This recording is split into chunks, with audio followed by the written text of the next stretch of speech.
We are Infancy Group 2, and this is our video about the introduction of solid foods into an infant's diet.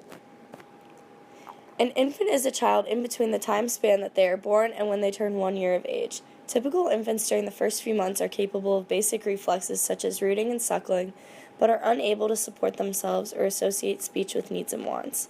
As they approach closer to 1 year, crawling, sitting up, and standing become common, as well as beginning to form speech to express desires. This time period is also when babies begin to recognize objects and people and make connections to them, as well as increase their vision quality to track objects and be able to distinguish them from backgrounds. Breathing, sleep patterns, and eating mechanisms adjust and develop during this period of the life cycle. The time of infancy is critical during one's lifespan because motor, cognitive, sensory motor, and GI tract development occurs. An important factor in ensuring all these developments occur in a healthy manner is an adequate and nutritious diet. If a baby is not given proper nutrition, they are more at risk for illness, weight problems, and not fully developing properly. Because infancy is such a time of rapid growth, nutrient requirements for each pound of body weight are higher than at any other stage of life. Infants' weight typically doubles by the first 4 months and triples by their first year. During infancy, breastfeeding formula and introducing solid foods can be implemented to give babies their nutritional needs. Until recently, it was believed that infants can be introduced to solid foods anywhere between 4 and 6 months of age. Now it is being suggested that babies who are fed solid foods before 6 months are at greater risk for developing chronic diseases such as diabetes, obesity, eczema, and celiac disease. A health expert affiliated with the American Academy of Pediatrics suggested that some healthcare providers may simply be unfamiliar with current baby feeding recommendations and are telling moms the information they thought to have been true. Breast milk and formula have all the nutrients a baby needs and in the right proportions. Introducing solid foods too early often means babies don't drink an adequate amount of breast milk or formula, and that can translate into poorer nutrition for the child. When introducing solid foods too early, you're getting more calories but less of the nutrients the baby needs to grow. There are some signs to look for in your child if you think they're ready to be introduced to solid foods. He or she needs to have complete control of their head and be able to hold it up on their own with no problem. They need to lose their extrusion reflex or their natural reaction to push food out of their mouth. Their birth weight should be at least doubled before being introduced to solid foods. If your baby seems hungry after being breast or bottle fed 8 to 10 times a day, that shows they have a growing appetite. Lastly, if your baby is showing interest in your food, they are ready for solids. As far as what foods to introduce to your child, it is suggested that you start with a single grain infant cereal and then move on to more complicated flavors such as fruits and vegetables. Infant cereal has a bland taste which allows the baby to get used to the act of eating without being distracted by a new exciting flavor.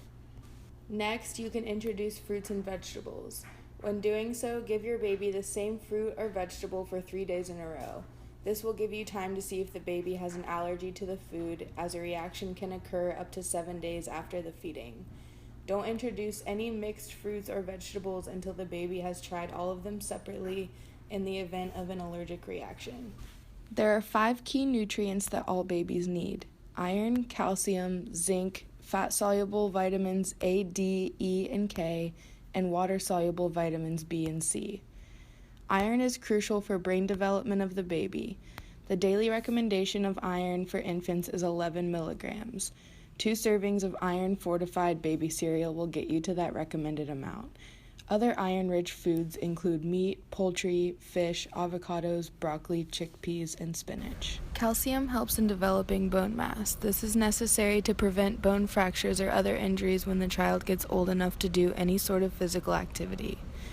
Infants are suggested to get 500 milligrams of calcium each day. Breast milk or formula is a sufficient source of calcium and also a reason to continue to breast or bottle feed in addition to the introduction of solid foods. The proper amount of zinc in a baby's diet is linked to optimal cell growth and repair. Formula meets needs through age 1, but breast milk doesn't, so it's important to introduce zinc-rich foods in the second half of the first year. Good sources of zinc are turkey, fish, eggs, lentils, and fortified cereals. Vitamins A, D, E, and K play different roles in the baby's development. Vitamin A promotes proper vision development and healthy skin. It can be found in carotene-rich fruits or veggies such as carrots, broccoli, and sweet potatoes. Vitamin D increases calcium absorption and is recommended babies take a daily supplement to fulfill their needs. Vitamin E facilitates cell growth and nervous system development. Vegetable oils, cereals, and other grains are good sources of vitamin E. Vitamin C improves iron absorption and helps to prevent scurvy. Vitamin B enhances the immune and nervous systems, promotes cell growth, and regulates metabolism. As long as you are feeding your child a variety of foods from each food group, you should be fulfilling all nutrient needs. Your baby will eat until they're full and naturally crave the nutrients they need to grow and develop properly. As far as when to feed your baby goes, it is suggested that you start them on solid foods twice a day until their appetite increases, and then you can move them up to 3 meals a day. Breast or bottle feeding routines should not be changed during this time. The baby should have 8 to 10 bottle feedings a day in addition to solid foods. Foods to avoid giving a 6-month-old: honey, eggs, unpasteurized cheeses, sugar, and nuts. Eggs can be safe, but if you do add eggs, please ensure the yolk and white are cooked solid.